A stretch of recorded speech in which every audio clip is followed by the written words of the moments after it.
네, 시간에 하나님 말씀을 찾겠습니다. 하나님 말씀은 사도행전 8장 26절에서 40절까지의 말씀입니다. 신약성경 200페이지에 있습니다.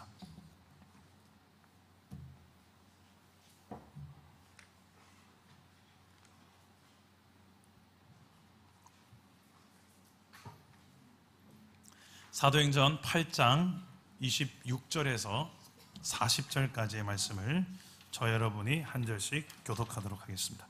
제가 먼저 26절을 읽겠습니다. 주의 사자가 빌립에게 말하여 이르되 일어나서 남쪽으로 향하여 예루살렘에서 가사로 내려가는 길까지 가라 하니 그 길은 광야라. 일어나 가서 보니 에디오피아 사람 곧 에디오피아 여왕 간다게의 모든 국고를 맡은 관리인 메시가 예배하러 예루살렘에 왔다가 돌아가는데 수레를 타고 선지자 이사야의 글을 읽더라. 성령이 빌립더러 이르시되 이 수레로 가까이 나아가라 하시거늘 빌립이 달려가서 선지자 이사야의 글 읽는 것을 듣고 말하되 읽는 것을 깨닫느냐? 대답하되 지도해 주는 사람이 없으니 어찌 깨달을 수 있느냐 하고 빌립을 청하여 수레에 올라 같이 앉으라 하니라. 읽는 성경 구절은 이것이니 일렀으되 그가 도살자에게로 가는 양과 같이 끌려갔고 털 깎는 자 앞에 있는 어린 양이 조용함과 같이 그의 입을 열지 아니하였도다. 그가 굴욕을 당했을 때 공정한 재판도 받지 못하였으니 누가 그의 세대를 말하리요. 그의 생명이 땅에서 빼앗김이로다 하였거늘. 그 내시가 빌립에게 말하되 청컨대 내가 묻노니 선지자가 이 말한 것이 누구를 가리킴이냐? 자기를 가리킴이냐? 타인을 가리킴이냐? 빌립이 입을 열어 이 글에서 시작하여 예수를 가르쳐 복음을 전하니 길 가다가 물 있는 곳에 이르러 그 내시가 말하되 보라 물이 있으니 내가 세례를 받음에 무슨 꺼리낌이 있느냐? 없음. 이에 명하여 수레를 멈추고 빌립과 내시가 둘 다 물에 내려가 빌립이 세례를 베풀고 둘이 물에서 올라올새 주의 영이 빌립을 이끌어 간지라. 내시는 기쁘게 길을 가므로 그를 다시 보지 못하니라. 함께 읽겠습니다. 빌립은 아소도에 나타나 여러 성을 지나다니며 복음을 전하고 가이사랴에 이르니라. 아멘. 오늘도 말씀으로 우리에게 찾아오시는 하나님을 꼭 만나기를 축복합니다. 운동에 진심인 사람은 정말 그 운동 때문에 그의 생활이 좀 다르게 살아갑니다. 미국의 한 교회 어떤 목사님이 헬스장에서 헬스를 하려고 이제 건강을 생각해서 헬스장을 찾아갔어요. 근데 그 헬스장에 가니까 우리 교회 성도님이 있는 거예요. 그것도 오랫동안 헬스를 한 성도님이라서 몸이 아주 예술입니다. 거의 몸짱 성도님이 다니는 헬스장에 목사님이 그곳에 나간 거예요. 그래서 한참 동안 그 헬스를 목사님도 했습니다. 그러다가 어느 날 이제 설교 시간에 목사님이 한 이야기를 전하기 위해서 그 몸짱 성도님을 앞으로 초청했어요. 그 성도님 앞으로 나오라고 해서 하는 이야기가 제가 본 영상 이야기인데 너무나도 제가 공감을 한 이야기라서 여러분들에게 전해드립니다. 그 목사님 옷을 이렇게 갑자기 훌러덩 벗더니 근육을 보여주시면서 옆에 있는 몸짱의 성도님의 몸과 제 몸이 왜 이렇게 다르냐고. 똑같은 헬스장 다니고 있고 헬스장에 가면 똑같은 그 음악을 듣잖아요. 음악을 듣고 있고 트레이너도 똑같은 트레이너를 통해서 PT를 받는데 왜 몸이 이렇게 다르냐고. 헬스장의 문제인가? 음악의 문제인가? 트레이너의 문제인가? 아닙니다. 옆에 있는 이 몸짱 성도님은 헬스장에서만 헬스하는 것이 아니라 그 운동이 끝나도 헬스장을 가지고 집으로 가져갑니다. 집에 가서도 이렇게 생각하며 행동하는 거예요. 나는 헬스 운동을 하는 사람이니까 이건 먹으면 안 돼. 이건 먹어도 돼. 그런데 저는 그렇게까지 생각하지 않습니다. 저는 이렇게 운동했으니까 이제는 마음껏 먹어도 돼. 피자, 햄버거, 튀김 마음껏 먹어도 돼. 몸을 만드는데 도움이 전혀 되지 않지만 내가 너무 먹고 싶은데 내가 이만큼 운동했으니까 이렇게 해도 되라고 정당화 시키는데 사용했기 때문입니다. 목사님이 이렇게 이야기합니다. 그 결과가 바로 이 몸의 차이입니다. 다시 말해서 이 몸짱 성도는 운동으로 자신의 삶을 바꾸는 데 사용했지만 저는 운동으로 내 삶을 합리화시키고 정당화시키는데 사용했기 때문에 당연한 결과라고 생각합니다.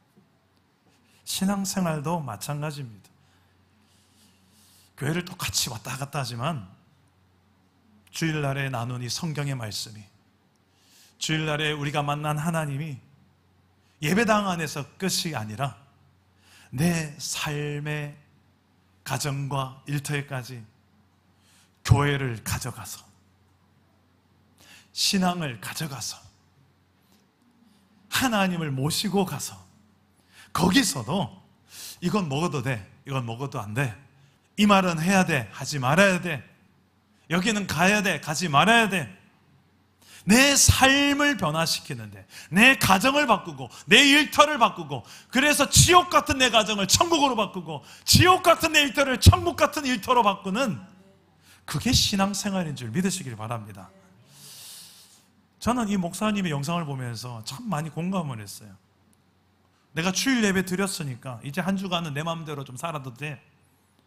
어떤 성도는 이렇게 생각할지 모르지만 어떤 성도는 내가 주일 예배를 드렸으니까 이 만난 하나님의 뜻, 하나님의 영, 성령의 뜻대로 이제 내가 살아봐야 되겠다. 내 삶을 거기에 맞춰 바꿔봐야 되겠다. 여러분 어느 쪽의 신앙생활을 하고 있는 것 같습니까? 예배 한번 드렸으니까 이제 내 맘대로 살아도 되라는 내 삶을 합리화시키고 정당화시키는 신앙생활을 사십니까? 아니면 이곳에서 선포된 하나님의 말씀이, 하나님의 뜻이 이렇다면 내 가정과 일터에 이 말씀을 가지고 가서 거기에서 이렇게 한번 살아봐야겠다, 이런 신앙생활을 하고 계십니까? 분명 이 두 몸 차이가 나는 것처럼 아무리 헬스장 왔다 갔다 해도 한 사람은 몸짱이고 한 사람은 옆집 아저씨고, 우리도 똑같아요. 신앙생활 20, 30년 한 사람이라고 꼭 신앙 좋지 않더라고요.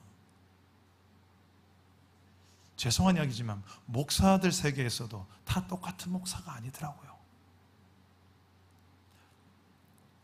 그래서 우리가 그냥 종교 생활이 아니라 내 삶을 신앙으로 그냥 합리화시키는 용도로 신앙생활하는 것이 아니라 신앙에 내 삶을 맞출 수 있는 우리 사랑담은 교회 되기를 주 예수 이름으로 축복합니다.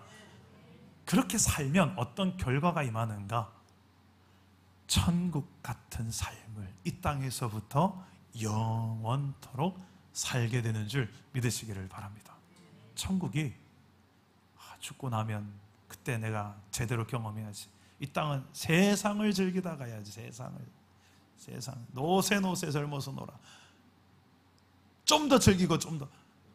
그게 아니에요. 성경이 말하는 천국은 예수 믿는 지금 오늘 이 순간부터 성경이, 하나님이 내 삶을 통치하고 다스리는 나라가 하나님의 나라, Kingdom of God, 하나님의 나라. 그냥 heaven, 하늘나라 개념이 아니고요, Kingdom of God, 하나님의 통치하시는 그곳이 하나님의 나라. 내 가정이 돈이 지배하면 돈의 나라고요, 돈이 왕이 된, 돈이 주인 된 나라고요. 그러나 하나님이 내 가정을 통치하고 다스리도록 하면 내 가정이 천국 같은 가정이 되어지는 줄 믿으시기를 바랍니다. 이게 성경이 말하는 복음이에요. 복음, 복된 소식. 그래서 예수님께서 복음을 전할 때 그냥 복음만 딱 떼서 말하지 않고 하나님 나라에 대한 복음, 이렇게 이야기하는 이유가 이거예요. 뭐가 복음이냐, 뭐가 복된 시작이, 복된 이야기냐는 거예요. 내 삶이 지옥 같은데, 이 너무 괴롭고 외롭고 허무하고, 그런데 예수 믿으면 뭐가 바뀌는데 내 삶이. 여러분, 몸짱 성도님, 목사님 몸으로 비유해서 그렇지만 교회 백날 다녀도 성경으로 신앙으로 내 삶을 합리화시키고 정당화시킨 용어로 사용하는 사람에게는 그 천국은 경험될 수 없습니다. 그러나 반대로 성경으로 신앙으로 내 삶을 바꾸는 용도로, 성경으로 신앙으로 내 삶을 거울 삼아서 내가 이렇구나, 성경으로 신앙으로 내 인생의 나침반 삼아서 내가 이리로 가야 되겠구나, 그래야 내 삶이 천국이 이루어지는구나, 그거 알게 하시려고 성경을 주셨고 믿는 자에게 성령, 하나님의 영을 주셔서 내 힘으로는 이렇게 다 못 살지만 내 안에 주신 성령의 힘으로 성경적 삶을 살아가게 하신 줄 믿으시길 바랍니다. 이게 좋은 거예요. 너무 좋아서, 이렇게 안 사는 삶하고 비교가 안 될 정도로 좋은 거라서 복음이라고 그래요. 복음. 성령, 복된 소식, 이보다 복된 소식은 없다. 예수님은 이것 때문에 이 땅에 오셨다. 2000년 전에 우리가 죄의 지배 아래, 저주의 지배 아래, 세상의 모든 좋은 것들의 지배 아래서 눈이 뒤집어져서 그것만 쫓고 살다가 그냥 죽는 인생으로 끝날 인생이 아니고, 거기엔 진정한 만족이 없지만 영원한 세상이 있다. 눈에 보이지 않는 세상이 존재한다. 실존한다. 하나님이 살아계신다. 그분이 온 우주를 만드셨다. 당신을 만드셨다. 그런데 그분과 무관한 삶을 사니까 인생이 그렇게 외롭고 힘들고 고통스럽고 허무하지. 고생만 하고. 이제는 그렇게 살지 않길 바란다. 그래서 예수님이 땅에 오셔서 우리의 모든 죄 문제와 죄의 결과인 심판의 문제를 십자가로 다 해결하시고, 그리고 부활로 죄의 결말인 죽음까지도 승리하신 줄 믿으시기를 바랍니다. 그 예수님을 믿는 거예요. 그러면 이제는 더 이상 죄가 나를 지배하지 못하고요, 더 이상 저주가 나를 지배하지 못해요. 세상의 우상들이 나를 지배하지 못해요. 헛된 것들이 내 마음을 함부로 장악하지 못해요. 하나님이 나를 다스리시니까 이게 이제 하나님이 통치하는 삶을 내가 이제 한번 살아보는 거예요. 이게 되려면 여러분, 내 힘으로 잘 될까요? 안 될까요? 우리 신앙생활 한 4, 50년 하신 우리 권사님 좀 힘 좀 쓰셨잖아요, 그죠? 권사님 힘으로 잘 되던가요? 권사님 남편 어디 계십니까? 김도주 지사님. 김도주 지사님이 그렇게 마음대로 잘 되던가요? 김도주 지사님, 안경순 권사님이 그렇게 잘 되던가요? 잘 안 되잖아요, 그죠? 두 분 만만치 않은 분이신데 한가닥 하셨잖아요, 그죠? 왕년에 안 되잖아요. 근데 어떻게 되셨나요? 지금 이런 신앙생활 하시는 게. 그죠? 우리 성령의 힘으로 되셨죠. 예수 믿는 자 안에 약속한 성령님을, 하나님의 영을 주셔서 우리의 힘이 아닌 하나님의 능력, 성령의 권능으로 이런 삶을 능히 살아가게 하시는 줄 믿으시길 바랍니다. 그래서 기도하는 거예요. 기도는 내 힘이 아닌 하나님의 능력으로 살기 위해서 기도하는 겁니다. 기도는 내 뜻이 아닌 하나님의 뜻으로 살기 위해 기도하는 거예요. 내 뜻을 하나님을 설득시키기 위해서 하는 게 기도가 아니고요, 하나님 앞에 떼써가지고 받아내겠다, 이게 기도가 아니고, 도대체 이 상황에 대한 하나님 뜻이 뭡니까? 제가 어떻게 할까요? 그 하나님의 뜻을 구하는 기도고, 그 다음에 내가 어떻게 하는 방법을 알았으면 행동해야 되는데 그렇게 살아낼 능력이 없으니까 성령의 능력을 주시옵소서. 그럼 주세요. 지혜도 주시고 능력도 주세요. 그렇게 살아가는 생활이 이제 하나님의 나라의 삶이다. 물론 이 땅에서 육체를 입고 있는 한 완벽하진 못해요. 온전하진 못해요, 내 삶이. 그러나 온전하신 예수님이 내 연약한 이 육체의 삶을 아시기 때문에 친히 중보자가 되셔서 결국은 우리가 주님의 나라에 서는 그날에 조금 더 주님 닮은 온전한 모습으로 만들어 가시는 줄 믿으시길 바랍니다. 이 과정을 통틀어서 이제 하나님 나라를 누리는 삶이라고 이야기해요. 이거를 잘 이끌어 가시는 분이 계세요. 바로 우리 안에 계신 예수 믿는 자 안에 누구든지 부어주시는 성령. 오늘 말씀에 오면 그 성령의 이끌림 받아 살아갔던 사람이 등장합니다. 바로 이름이 빌립입니다. 빌립. 유명한 면도기가 생각나죠. 빌립이 어떤 생활을 살았는가? 한마디로 성령이 이끄시는 생활을 살았습니다. 따라해 봅시다. 성령이 이끄시는 생활. 그는 신앙생활의 진심이었어요. 아까 헬스장에서 헬스 운동의 진심인 사람은 헬스장에서만 헬스를 합니까? 아니면 헬스장을 가지고 집에도 가져갑니까? 집에도 가져가요. 가서 뭘 먹어야 이 근육에 도움이 되고 뭘 먹으면 근육이 해로운지를 아니까, 그게 진짜 헬스의 진심인 사람인 것처럼 신앙의 진심인 사람은 예배당 안에서만 신앙생활하는 게 아니라 여기에서 하나님을 가장 만나기 최적의 환경과 상황인데, 여기에서 만난 하나님, 이제 내 일상에서 장애물이 너무 많은 그 일상 속에서, 가정과 일터에서, 수많은 유혹거리 앞에서, 수많은 방해거리 앞에서, 그 속에서도 내가 예배당에서만 하나님을 만날 수 있는, 그리고 그분을 따르며 그분의 통치 아래 살아가는 삶을 살아가는 게 이제 진심의 신앙생활을 하는 사람이에요. 바로 빌립 집사님이 그렇게 살았다는 겁니다. 그렇게 살면 그 삶이 어떤 삶이 되어질까? 구체적으로 어떻게 사는 것일까? 오늘 말씀 속에 살펴볼 텐데요. 그렇게 성령이 이끄시면 어떤 결과가 있을까? 로마서 14장 17절 말씀에 이렇게 이야기합니다. 우리 함께 여러분이 한번 읽어주시겠습니까? 시작. 하나님의 나라는 먹는 것과 마시는 것이 아니요 오직 성령 안에 있는 의와 평강과 희락이라. 네, 성령 안에 살면 뭐가 따라온다? 의와 평강과 희락이다. 의로운 삶을 살게 되고요, 평안한 삶을. 이거는 환경이 편해서만이 아니라 환경이 아무리 힘들고 어려워도 그 환경이 어찌할 수 없는 초월적 평안입니다. 그리고 희락은 나 중심적 쾌락이 아니고요, 내가 엔조이하는 그건 쾌락이고요, 희락은 하나님 중심으로 살아가는, 하나님이 기뻐하시는 삶을 살 때 누리는 기쁨이에요. 이것은 어떻게 보면 하나님도 기쁘시지만 저 사람이 나 때문에 행복을 누리고 기뻐하는 삶을 사는, 저 사람 대신 내가 십자가 지는데 내가 기쁜 거예요. 이거 비슷한 경험들 해보셨을 거예요. 그때 느끼는 기쁨이 희락입니다. 성령 안에 살면 이게 세상 사람들이 말하는 쾌락적인, 향락적인 그 정도 수준의 삶이 아니라 그걸 초월하는 평안과 희락, 의의 삶을 산다는 거예요. 여러분 어떻게 살고 계십니까? 그런 성령 안에서 의와 평강과 희락의 삶을 누리며 신앙의 진심의 삶을 살고 계십니까? 아니면 내 삶의 짜증과 원망과 분노와 슬픔, 우울, 조울, 서운함, 낙심, 절망, 포기, 이게 내 삶을 딱 지배하는 삶을 더 살고 있는 것 같습니까? 이 차이가 어디에 있느냐? 성령에 있어요. 성령. 일단 성령을 받지 못한 분은 성령을 받으셔야 됩니다. 어떻게 성령을 받냐고요? 회개하고 예수 믿으시면 됩니다. 간단합니다. 십자가 예수, 부활의 예수님이 나를 위해 죽으시고 부활하신 것이 성경에 기록된 약속인데 믿으시면 성령을 주세요.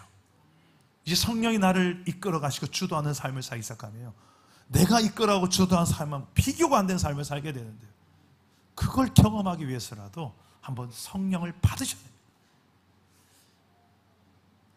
성령을 이미 받은 사람인데 왜 이런 삶을 못 살까요? 분명히 난 예수 믿고 내 안에 성령 계신 것도 나도 믿는데 왜 내게는 의와 평강과 희락의 삶이 희미할까요?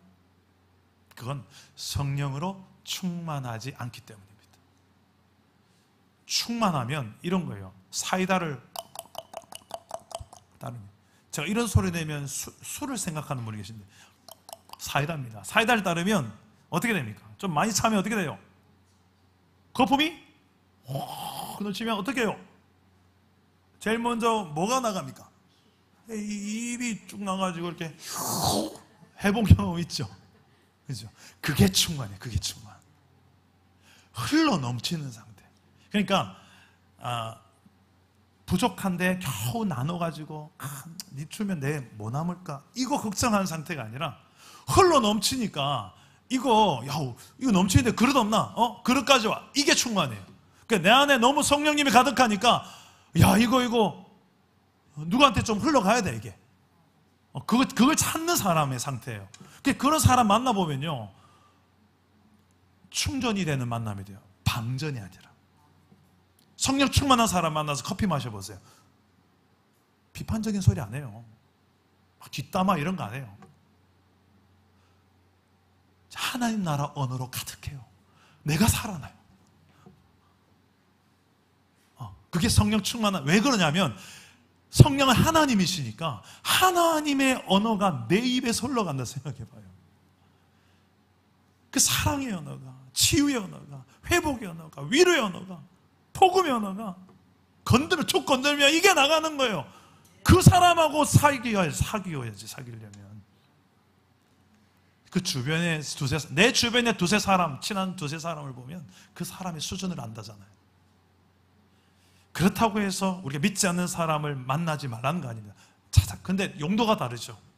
그분들에게 내가 선한 영향을 미치게 해서 만나야 되고, 평상시에 여러분 늘 교제하는 교제권에 있는 사람은 성령 충만한 사람들이 많기를 축복합니다. 그래야 여러분들이 좀 서로 윈윈해요. 자, 이런 성령 충만하면 빌립이 어떻게 사는지를 보십시오. 첫째, 가장 중요한 겁니다. 한 영혼을 만나게 하십니다. 따라서 해봅시다. 한 영혼을 만나게 하신다. 한 영혼을 만나게 하신다. 26절 말씀 다 같이 한번 읽어보겠습니다. 시작. 주의 사자가 빌립에게 말하여 이르되 일어나서 남쪽으로 향하여 예루살렘에서 가사로 내려가는 길까지 가라 하니 그 길은 광야라.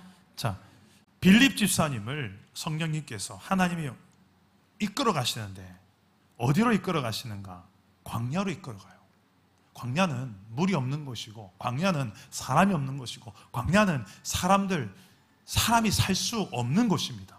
그것도 광야에 있는 어떤 길, 정확하지 않아요. 어떤 위치인지. 예루살렘에서 가사로 가는 그 길에 아무도 안 사는 어떤 광야길로 성령이 끌고 데려가요. 근데 빌립은 그곳에 가라니까 간 거예요. 순종하여 가요.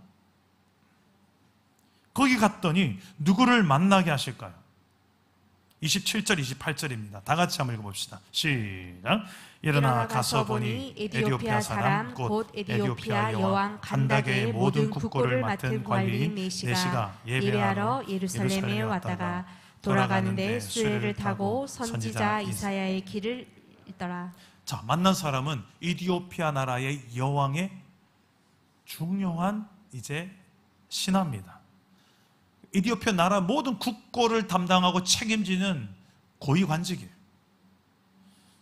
그 네시가 어떻게 해서 신앙이 생겼고 어떻게 해서 예루살렘 성에 와서 예배까지 드렸는지 배경은 밝히지 않습니다만, 그가 예루살렘 성에 예배하러 왔다가 돌아가는 길이에요. 근데 그가 뭔가를 읽고 있어요.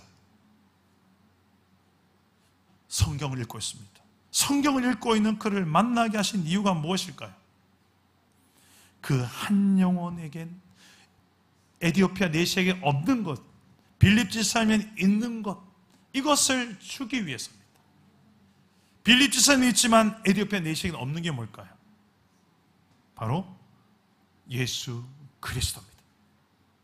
예수님을 아느냐, 예수님을 믿느냐, 아니면 모르느냐, 믿지 않느냐, 이 차이인 거예요. 믿는 자에게는 구원이고 영생이고 하나님의 나라를 영원토록 누리며 살게 되지만, 예수 이름이 없는 자에게는 아직 구원이 없고 영생이 없고 하나님 나라와 상관없는 삶을 살 수밖에 없습니다. 그 차이가 있었던 거예요. 그 예수님의 이름을 전하기 위해서 광야의 길로 인도하신 겁니다. 혹시 여러분의 인생길이 지금 광야의 길과 같습니까? 하나님, 왜 이렇게 내 인생길은 힘들어요? 왜 이렇게 고돼요? 내가 뭘 잘못했다고요? 성경에 나타난 광야는 두 종류가 있습니다. 크게 하나는 내가 잘못해서, 내가 죄를 지어서 그곳에서 뭔가 하나님 나를 다루시기 위해서 회초리와 같은 광야입니다. 그런 광야가 내게 왔을 때는 빨리 회개해야 되죠. 그리고 뉘우치고 돌이켜야 됩니다. 그러나 내 죄와 잘못과 상관없는 광야가 왔을 때는 그게 아니죠. 잘 인내하고 입조심해야 되고, 그 가운데서도 분명한 하나님의 뜻이 있다. 그 뜻이 무엇인가? 한 영혼을 살리는, 한 민족을, 이디오피아라는 민족을 예수님의 이름으로 살리는 그 하나님의 놀라운 뜻이 있기 때문인 줄 믿으시기 바랍니다. 여러분의 삶에도 마찬가지일 거예요. 하나님, 제 인생에는 왜 이렇게 힘든 일이 있었어요? 조금 인생을 좀 더 살아보시고 신앙생활 해보시면 알게 됩니다. 아, 그때 그 아픔의 시간, 힘든 시간 때문에 지금 내가 이 사람한테 복음을 전할 수 있구나. 여러분, 인생을 살다가 만나는 한 사람 한 사람이요, 어느 누구도 이해하지 못하고 어느 누구도 공감하지 못하고 그런 상처와 결핍과 아픔 속에 살아가는 영혼들이 많아요. 그런데 희한해요. 나는 저 사람의 아픔이 보여요. 나는 저 사람의 결핍이 보이고 저 사람의 상처가 보여요. 얼마나 제가 고통하고 있을지 그게 막 공감이 돼요. 이상하다. 그러면서 그 사람하고 친해지고 결국 예수님을 내가 전하게 돼서 그 사람이 예수 믿게 되고 하나님 나라를 누리며 기쁨의 삶을 살고 있는 거예요. 그래서 돌아보니까 어떻게 이런 일이 일어나지? 내가 그렇게 압박받거든. 저도 제 자녀가 첫째가 유산이 됐었습니다. 그때 얼마나 많이 울었는지 몰라요. 자녀를 잃는 아픔, 이제 출산하고 난 다음에 잃는 아픔은 얼마나 클까? 나는 출산하기 전에 태중에 있을 때, 유산했을 때 그렇게 힘들었는데, 저는 유산한 부모들에게 위로할 수 있는 힘이 있어요. 그 아픔을 아파봤으니까 같이 울어줄 수 있어요. 손잡고 나도 그래 힘들어, 나도 그때 울었다 니처럼. 여러분의 아픔도 동일해요. 여러분이 그냥 아픈 게 아니라니까요. 그냥 그 광야가 주어진 게 아니라니까요. 그 광야 때문에 한 영혼이 살고 한 민족이 살 수 있다면, 여러분, 그 아픔이 결코 의미 없는 아픔이 아닌 줄 믿습니다. 그래서 예수님도 십자가에서 충분히 아프셨어요.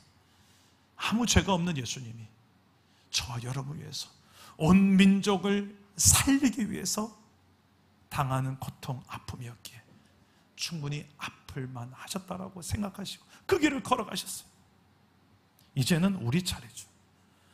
좀 힘들고 광야길이고 그럴지라도 내가 그 고난의 길을 걸음으로 누군가 한 영혼이 살아날 수 있다면, 한 가정이 살아날 수 있다면, 다음 세대가 신앙을 전수받을 수 있다면 기꺼이 내가 그 고난의 십자가를 질 수 있는, 광야의 길을 걸을 수 있는, 순종할 수 있는 저와 여러분 되시기를 축복합니다. 성령님은 우리 이렇게 한 영혼을 만나게 하시고 그 한 영혼을 만나서 그 영혼을 살리는데 어떻게 살리는가? 예수님을 전하게 하셔 살리게 하십니다. 따라서 합시다. 예수님을 전하게 하신다. 예수님을 전하게 하신다. 35절 말씀을 다 같이 한번 읽어봅시다. 시작. 빌립이 입을 열어 이 글에서 시작하여 예수를 가르쳐 복음을 전하니. 자, 빌립이 입을 열어 예수님을 전하게 되는데, 중요한 것은 그냥 만나자마자 예수님 믿으세요, 십자가 이야기하고 그게 아니에요. 성경에 보면 항상 전도에는 과정이 있어요. 도입 부분이 있어요. 그걸 유심히 보셔야 돼요. 저도 이게 전도법이 맞다고 생각합니다. 전도 폭발도 마찬가지인데요. 제일 먼저 강조하는 게, 전문 강사들이 강조하는 게 그래요. 그들의 일반 생활. 내가 가지고 있는 복음을 말하기 전에 충분히 그들의 일반 생활에 대한 이야기를 나누라고 가르쳐요. 그게 전도 폭발이에요. 물론 글로 봤을 때는 그들의 일반 생활 한 줄밖에 없어요. 전폭의 99%의 글은 다 뒤에 십자가 이야기, 예수님 이야기예요. 그런데 강사들이 제일 강조하는 것은 그들의 일반 생활. 이게 안 되면 뒤에 게 안 되더라고요 하면서 그래요. 그들과 어떻게 이야기를 하고 어떻게 공감하고 어떻게 마음을 였는지 이야기를 계속 강조해요. 저는 맞다고 생각해요. 지금 이 빌립의 입을 열어 복음을 전하는 과정도 너무 중요합니다. 그 과정을 유심히 볼 필요가 있는데, 수레를 타고 이동 중인 넷이 그가 뭔가 읽고 있어요. 중얼중얼. 뭘 읽고 있는가? 성경을 읽고 있는 거예요. 그걸 빌립 지사님이 가보니까 들리는 거예요. 이거 이사야서 말씀인 것 같은데, 그 순간에 성령님께서 빌립 지사님에게 또 한 번 명령하십니다. 29절 말씀에 우리 한번 봅시다. 29절 시작. 성령이 빌립더를 이르시되 이 수레로 가까이 나아가라 하시거늘. 여러분, 너무 디테일하지 않습니까? 성령님은 우리가 전도 현장에서 이 경험 전 너무 많이 해요. 전도 현장 나가면요, 저 영혼을 만날까요 말까요? 갈까요 말까요? 딱 만나면 순간순간 무슨 말을 할까요? 뭔 이야기를 하면 이 사람 마음을 나눌 수 있을까요? 그 순간순간에 성령께서 전도할 때에 이 말을 주시고 이 생각을 주시고 기가 막히게 연결하게 하시고, 이건 전도를 해봐야 알죠. 네. 그래서 전도 다 끝나고 나서 제일 많이 하는 간증이 이거예요. 하나님께서 오늘도 만나게 하셨습니다. 내가 만나러 간 게 아니고요, 하나님이 다 세팅해 놓고 만나게 하신 거예요. 하니까 들리는 게 하필 성경 말씀이고, 그때 수레로 가까이 나가라 작전을 주시는 거예요. 빌립은 순종해서 가까이 가서 말을 건넵니다. 읽는 것을 깨닫느냐? 아니요.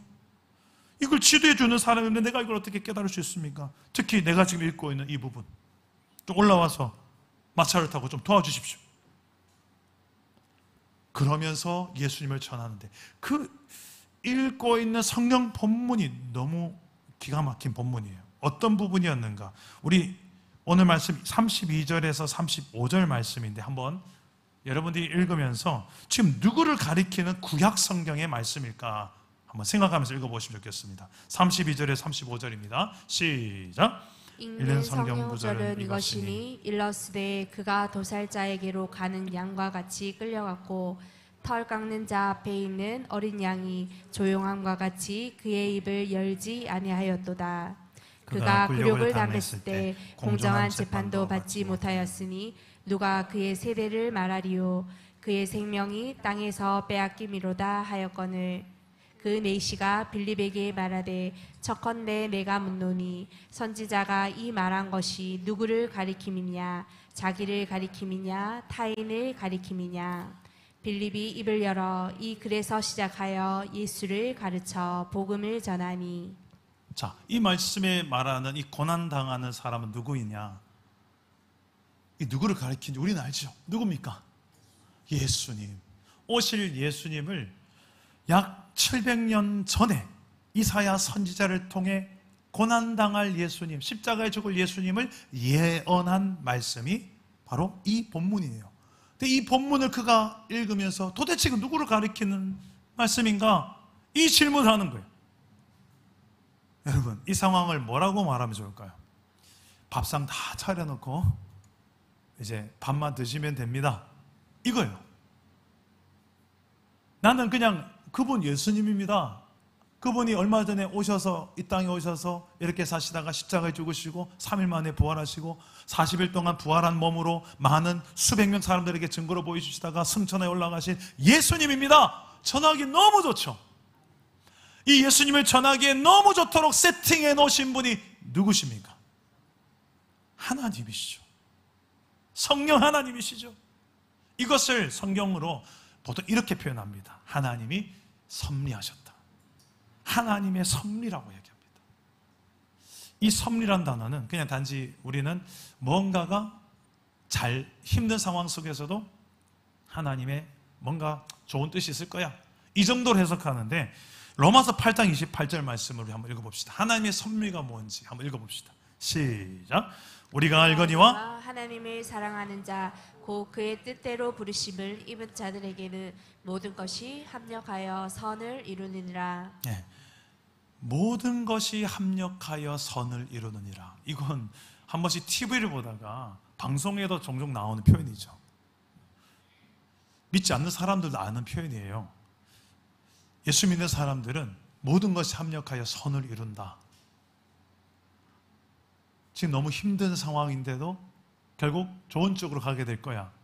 우린 보통 이런 용도로 이 말씀을 사용하는데, 좀 더 정확하게 말하면 여기서 말하는 좋은 쪽, 선이 뭐냐면 영원히 구원받는 거예요. 예수 믿고 구원받는 쪽이에요.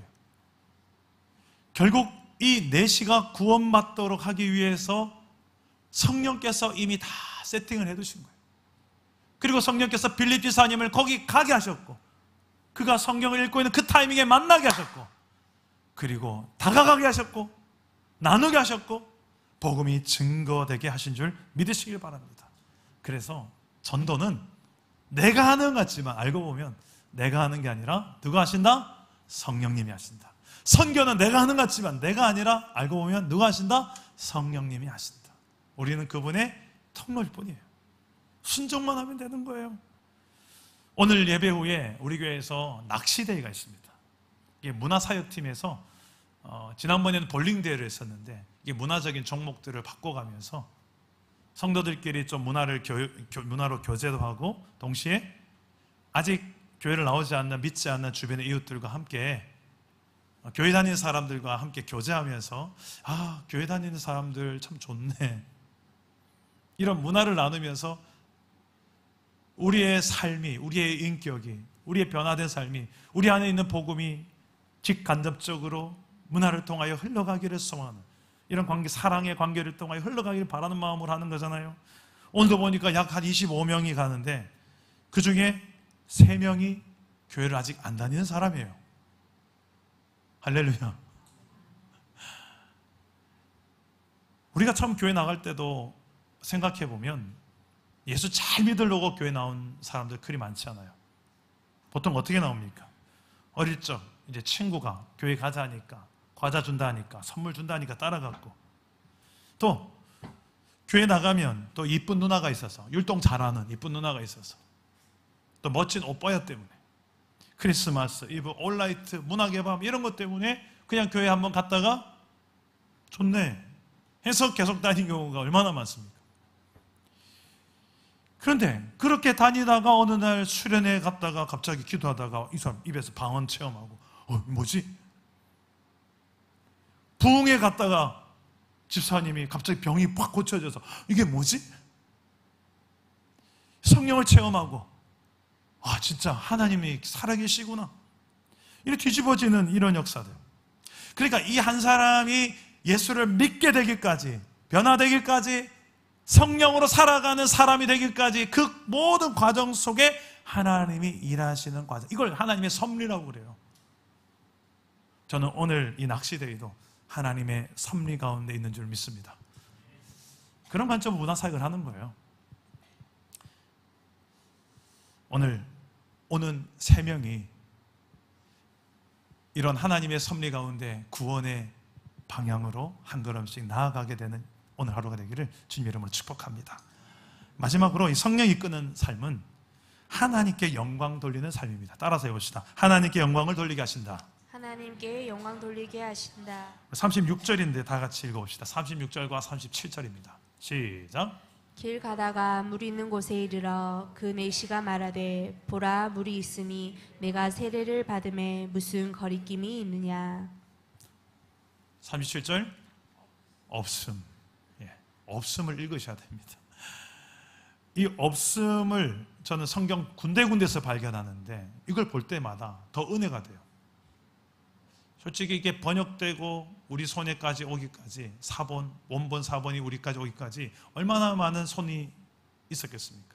그때마다 뭘 좀 써놓고 싶지 않았을까요? 근데 없으면 그 상태로 우리 손에까지 주어진 거예요. 뭔가가 있었겠죠. 근데 이게 없어도 이 내용이 전달되는 데는 큰 문제가 없습니다. 동시에 뭐가 있었을까? 이게 사라지게 한 것도 한편으로는 우리가 생각하게끔 하는 역할을 하니까 또 한편으로는 유익이 있는 것 같아요. 어찌됐든 없음을 없다라고 말하는 게 더 진정성이 있지 않습니까? 그래서 성경을 더 믿을 수 있게끔 하는 대목이 이런 부분이에요. 여러 부분들이 다 성경을 증명하지만 없으면 없다고 하는 거. 그런데 한편으로 또 없은 부분을 또 뭐가 들어가면 좋을까라는 상상을 하게 합니다. 그래서 저는 이런 상상을 해봤어요. 이 내시가 예수님에 대한 이야기를 듣고 내가 이제 세례를 받겠소, 물도 있는데 세례를 주시오, 이 말은 건 내가 예수를 믿겠소 라고 하는 말 같습니다. 그때 이 없음이라는 곳에 이런 본인의 신앙 고백이 있지 않았을까요? 주는 그리스도시요 살아계신 하나님이심을 내가 이제 믿겠소 라는 이 베드로의 신앙 고백과 같은 고백이 있든지, 아니면 도마처럼 예수님은 나의 주님이시요 나의 하나님이시요 라든지, 아니면 룻의 고백처럼 빌립의 하나님이 나의 하나님이 되기 원합니다 라든지, 저 이런 고백이 있으면 얼마나 좋을까요? 근데 없음이에요. 다양한 상상을 하지만 중요한 것은, 이 가운데 확실한 것은 이 내시가 하나님, 예수님을 믿게 되었던 사실을 좀 믿으시길 바랍니다. 이렇게 하는 이유가 뭘까요? 그 뒤에 일어나는 상황들도 마찬가지입니다. 빌립을 이끌고 가시는 장면도 우리 38절에서 40절까지 말씀인데, 그 뒤에 두 사람이 더 이상은 만나지 못하도록 그냥 각자 갈 길을 가게 합니다. 우리 38절 40절 말씀을 한번 보시겠습니까? 한번 읽어보겠습니다. 시작. 이에 명하여 수레를 멈추고 빌립과 내시가 둘 다 물에 내려가 빌립이 세례를 베풀고 둘이 물에서 올라올새 주의 영이 빌립을 이끌어 간지라. 내시는 기쁘게 길을 가므로 그를 다시 보지 못하더라. 빌립은 아소도에 나타나 여러 성을 지나다니며 복음을 전하고 가이사라에 이르니라. 자, 이렇게 세례받고는 둘 다 각자 갈 길 갑니다. 근데 이 에디오피아 내시는 고위 관직이니까 얘 돈도 많았을 거예요. 그래서 한 자리 줄 수도 있죠. 빌립, 에디오피아 오면 내가 한 자리 줄게. 이럴 수도 있는 권력이 있는 자입니다. 그런데 어떤 딜도 없습니다. 그냥 깔끔하게 갈 길 갑니다. 왜 이런 결말이 있을까요? 이걸 또 묵상하다 보니까 성경의 여러 군데에 정말 깔끔하게 할 사역하고 끝을 맺는데, 그 결말이 뭔가 하면 어떤 위대한 하나님의 일을 하는 사람도 하나님의 영광을 자기가 가로채지 않게 하시는 하나님의 방법, 결국 이 구원의 사역을 이루시는 주권자 하나님께만 영광을 돌리게끔 하시는 중요한 방법 중에 하나인 것입니다. 저도 이 훈련을 참 많이 하나님께 시키셨어요. 저는 선교단체, 청소년 선교단체 대표로 10년을 섬겼고요. 또 이전에 있던 교회에서 약 9년간 가정사역이라는 것을 또 개척해서 수백 명의 부부를 또 가정사역을 했고요. 지금은 또 사랑다문교회에서 5년간 담임 목회를 하고 있습니다. 공통점은 다 사자로 시작합니다. 사닥다리, 사랑의 순례, 사랑다문교회. 다 거의 10년씩이죠. 근데 그때 사닥다리 청소년 수련회는 한 700명 가까이 청소년들이 와서 한 3박 4일 동안 저녁 집회 후에 제가 기도회를 인도하는데 한 2-3시간을 기도해요. 여러분 2-3시간 기도해 본 적 있으십니까? 아이들이, 청소년들이 기도를 하는데 그냥 기도하는 게 아니라 눈물, 콧물 막 뒤집어지고 정말 그렇게 기도해요. 그런데 기도하고 찬양하고 기도하고 찬양하고, 그러다가 이제 나중에 한 2시간 지나고 나면 이제 제가 축복합니다. 축복하고 서로 안고 또다시 기도회가 시작돼요. 껴안고.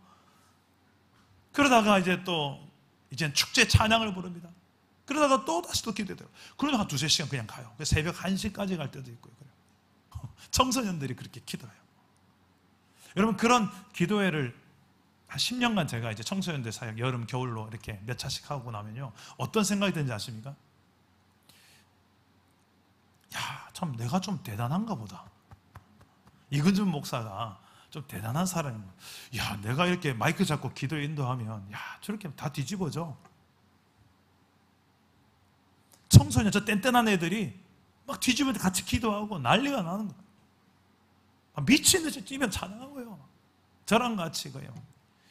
그렇게 10년을 이제 제가 청년회 때 이제 살았다. 근데 그때 끝나고 나서 집회가 딱 끝나면 제 마음에 딱 두 마음이 들어요. 어떤 마음이 드냐? 야, 이제 사람들이 내가 얼마나 대단한 줄 알았겠지? 이근준 목사를 얼마나 대단한 줄 알았겠지? 이 마음 하나고요. 또 하나는 제 안에 성령의 마음이에요. 딱 스톱하고 마이크 그대로 사회자에 넘겨주고 숙소로 가라. 그 숙소 가가지고 뭐하냐? 샤워하고, 땀범벅 됐어요. 샤워하고 앉아서 조용하게 성령님하고 1대1 데이트 기도회가 또 시작됩니다. 한 30분간. 근데 그때 성령님께 저에게 주셨던 음성들을 잊을 수가 없어요. 잘했다. 역시 넌 내 아들이야. 그 성령의 격려와 성령의 위로가 저는 아직도 제 가슴 속에 잊혀지잖아요. 여러분, 수백 명, 수천 명 앞에서 집회하면서 불이 임하고, 엘리야 같이 불이 임하고 막 하늘이 물려서 비가 내리고 막 이런 역사가 일어나는 현장이 더 감격스러울까요? 아니면 멍청하게 아무도 없는데 로뎀나무 아래에서 세미한 음성으로 엘리야에게 찾아와서 소근소근 말하는 이 시간이 더 감격스러울 거예요. 우리는 보통 불이 떨어지고 물이 떨어지는 그 현장이라고 생각합니다만 아니요. 제가 경험해 보니까, 지나고 나서 보니까 성령님과 세밀한 음성으로 주고받는 이 시간이 들어요. 왜 이렇게 하시냐면 하나님께만 영광을 돌리게 하기 위해서. 그렇게 안 됐다면 저는 엄청 교만했을 거예요. 그 뒤에 이제는 경산중앙교회에서 9년간 가정사역을 담당하는데, 사랑의 순례라는 이제 100명이 참석하면 100명이 스텝이에요. 상당히 스케일 있는 부부 수련회입니다. 그걸 배우기 위해서 1년 반을 죽도록 서울 왔다 가면 배웠는데, 한 번 하면 45인승 2대가 순례자, 이제 부부들 태워야 됩니다. 작은 천국을 경험하고 너무 좋아요. 근데 끝나고 나면 이제 부부들을 다 45인승 돌려보내면서 풍선 들고 안녕하세요 하고 스태프들끼리 모여서 하는 세레모니가 있어요. 제가 하나 둘 셋 하면 다 같이 하나님이 하셨습니다 이걸 외치는 거예요. 이걸 9년 동안 하는 거예요.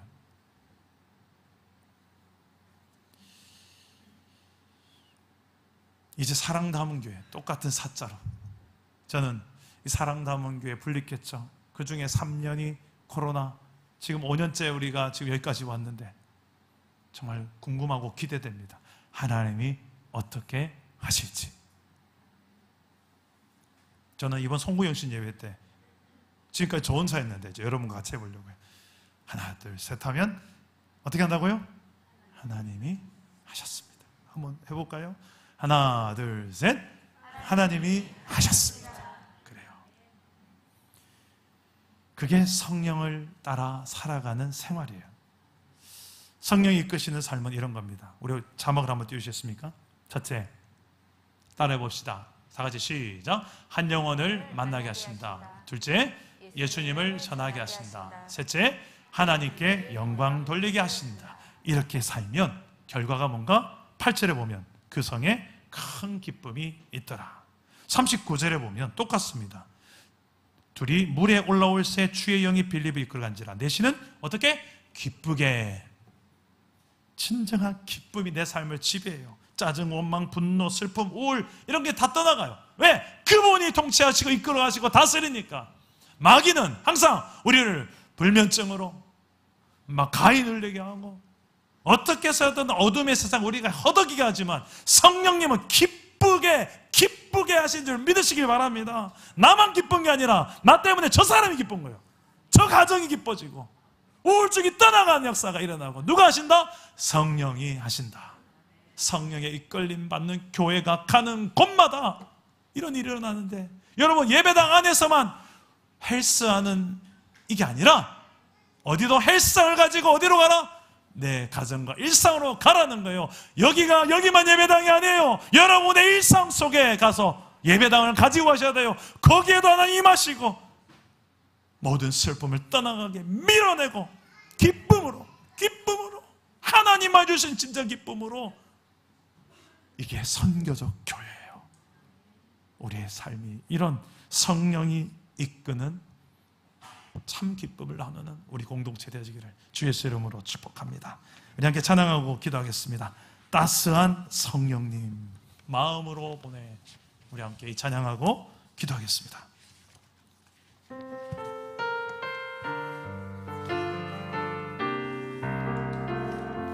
따스한 성령님, 따스한 성령님 마음으로 봅니다.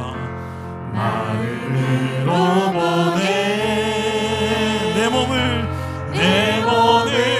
감싸며 주어지는 평안한 만족함을 느끼네. 사랑과 진리의 성령이십니다.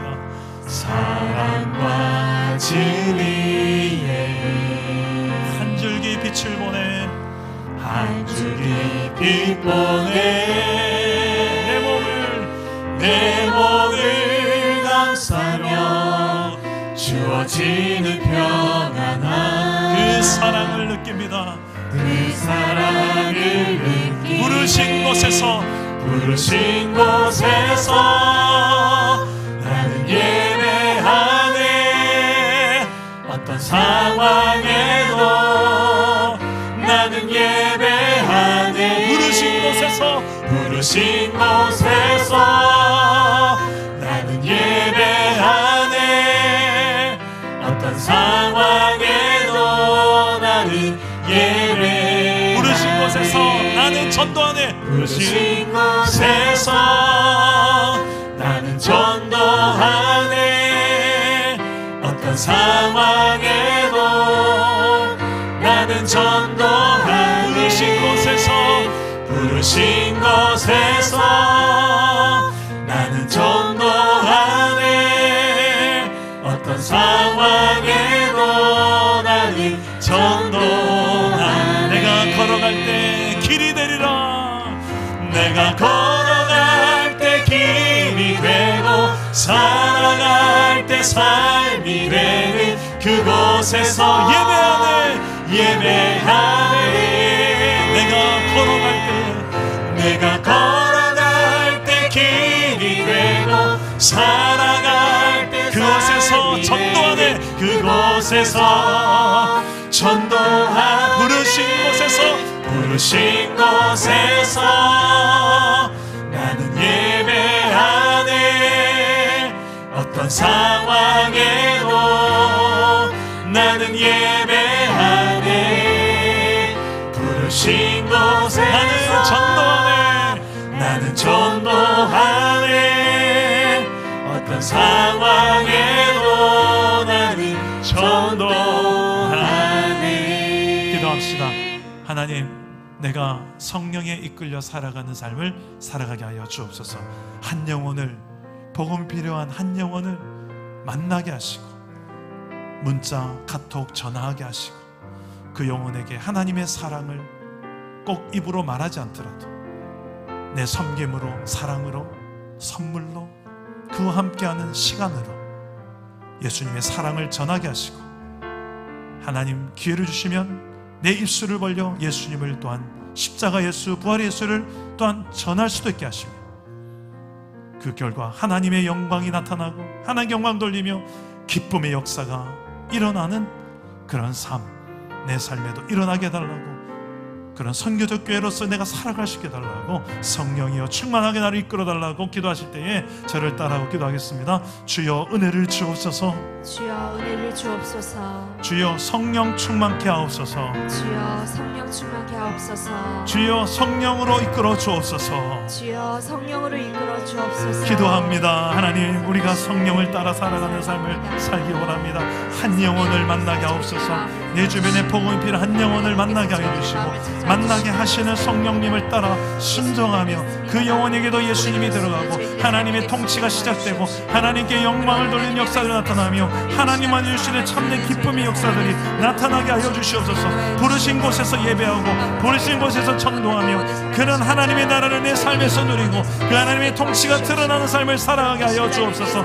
큰 기쁨의 역사가 오늘 이 한 주간 내 삶에도 나타나게 하여 주시옵소서. 성령이여 역사해 주시고 우리의 삶 가운데 일하시는 성령님을 우리 모두가 고백하며 증거하고 누구도 부인할 수 없는 하나님의 살아계신 신 역사를 경험하고 증명하고 증거하는 복된 삶을 살아가게 하여 주시옵소서. 한 영혼 가정 다음 세대를 살리고 제자 삼는 선교도 교회에서의 삶이 이 한 주간 나의 삶이 되어져 살아갈 수 있도록 하나님의 사랑을 부어주시고 하나님의 성령을 충만하게 우리에게 부어주시옵소서. 그런 놀라운 열매 있는 삶이 우리의 삶이 되게 하여 주시옵소서.